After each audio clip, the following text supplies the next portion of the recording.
I'm Jace. I did the UI and the character mechanics along with the level up scripts. Forrest is back there, who's our driver, is our producer. He did the enemies and the boss. Evan did the world building. Everest did the environmental assets, and Dixie did all the animations. Our game is an action RPG based off of Black Plague. As Forrest will start the game, and we'll get to the tutorial.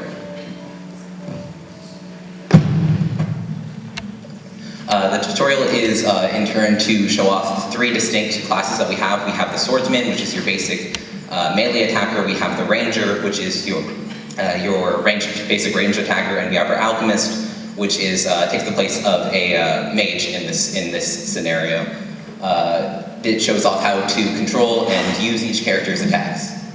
And as Forrest kills the training dummy, we'll show off the level up mechanics.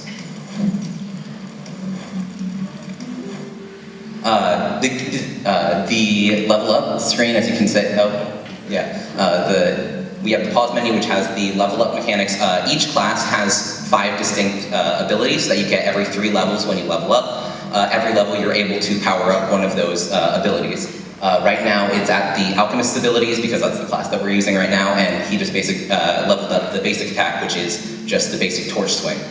And as you get through that, he'll open the skills menu, which shows off the health, stamina, and mana, which are the 3 areas you're able to level up in order to better your gameplay. And as we get through that, we'll rush over to the actual game bit. The tutorial takes place in 1346 before the plague actually reaches Italy.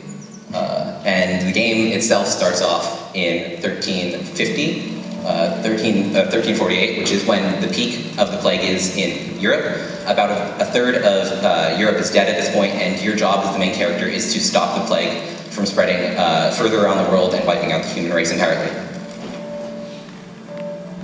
As you can see, there's the character select screen, so you can choose one of 3 classes that you want to use. And as we make our way out of the town, Evan will talk to us about the enemies and the environment. Alright, so first off I'm going to go ahead and talk about the world building. A lot of the environmental assets were done by Everest over here. He did a great job on those. Some pretty basic tiles. 100% of the assets apart from the sound was actually made by the whole team here, kind of divided up. You've got 3 main areas right here. This is your first town, it's kind of where you spawn in. And Forrest is going to go ahead and move on to our second area, which is kind of like a volcano area, which holds the herb, which is going to act as the cure for the plague there. And then later on we'll get to the final town, which has our boss in it. Right now you see Forrest fighting some of the enemies. That guy right next to him there is what we call one of our plague dwellers. And we've got 2 of them in the game right now to kind of mirror the players' classes. We've got the swordsman, which just attacks you with a sword. And then we've got the alchemist plague dweller, which throws some fire at you. And he'll catch the ground on fire that will do damage to you and the enemies around him. And then those little guys are just some fleas. They're really basic, don't do much damage, don't have much health, but they just act as kind of fodder to bother you while you're playing through the game. Alright, so Forrest is going to go ahead and head to that volcano area. And as we're heading over there, Dixie will tell us about the animations. Alright, so for the characters and animations, I really wanted to keep the time period kind of in play. So before starting the animations or the models, I did some research on some time period costume for our character. And since we have 3 different classes, we actually have 3 completely different, not completely different, but 3 different models with their own set of animations. And as you can see, we're getting to the Mount Vesuvius area, which is an active volcano in Italy at the time. And as you can see, Forrest is leveling up the abilities and leveling up the skills. We'll soon be approaching the mountain herb used to cure the plague, and then we'll make our way towards the boss. The boss itself doesn't spawn until you get the mountain herb, so that's vital to the gameplay.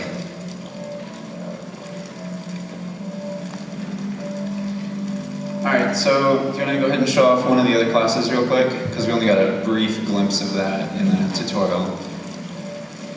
Got some easy cheats just to swap out real quick. Then go ahead and show off the ranger. Is a pretty basic attack. He's got a crossbow. It does does damage from a distance, got low health but a decent speed. And then as we've shown, we've got the Alchemist, which is our final class, and that acts as our mage, like Jace here said. We figured that having an Alchemist kind of tied it to the real world better than having magic. So most of his abilities are based on alchemical stuff. We've got a fire bomb, a flash bomb. His basic attack is just him swinging a torch there to catch the enemies on fire. And we've died there. And actually that's a good point, or that's a good time to talk about one of the other features we have. We've got a few different campsites, and Forrest didn't actually activate one of those, but we've got 2 campsites throughout the level, and those act as respawn points. Forrest, do you want to show one of those to us? Alright, so this campsite, like I said, you get a fire and kind of a tent area. Once you go to interact with that, every time you die, that's actually where you will be respawning. And then, let's go ahead and, I guess, head to the boss there, and we'll see the boss. We'll tell you a little bit about the classes as we go. As was told already, there's 3 different classes, but the classes themselves are actually balanced in order to better the gameplay. The Swordsman, every time he levels up, he gains extra health. The Alchemist, every time he levels up, he gets extra mana, and the Ranger, every time he levels up, gets extra stamina. Stamina and mana are used as you use those in your abilities in later levels. Like if you use a grenade, it would use mana because that's the magic kind of way to do it. While the Ranger is a really delicate kind of character, he's at the boss, kind of character, he can't take as much hits, but he does do damage from further away, so you don't have to be up in the enemy's faces. Okay, Evan's gonna talk about the boss. Alright, so here we are at the boss. This is our rat boss. He kind of symbolizes the plague and everything that's making the plague. He's got 2 basic attacks. That was his swipe right there, and that kind of pushes you back. And then he's got a tackle, which does some damage. Around the boss, there are some enemy spawners set on a timer, so once he gets to lower health, it should be spawning some enemies, but it doesn't look like it's working too well right now. And I guess if you want to just go ahead and kill the enemy, right there. And there's the end screen, and that will be our game. Yeah, thank you.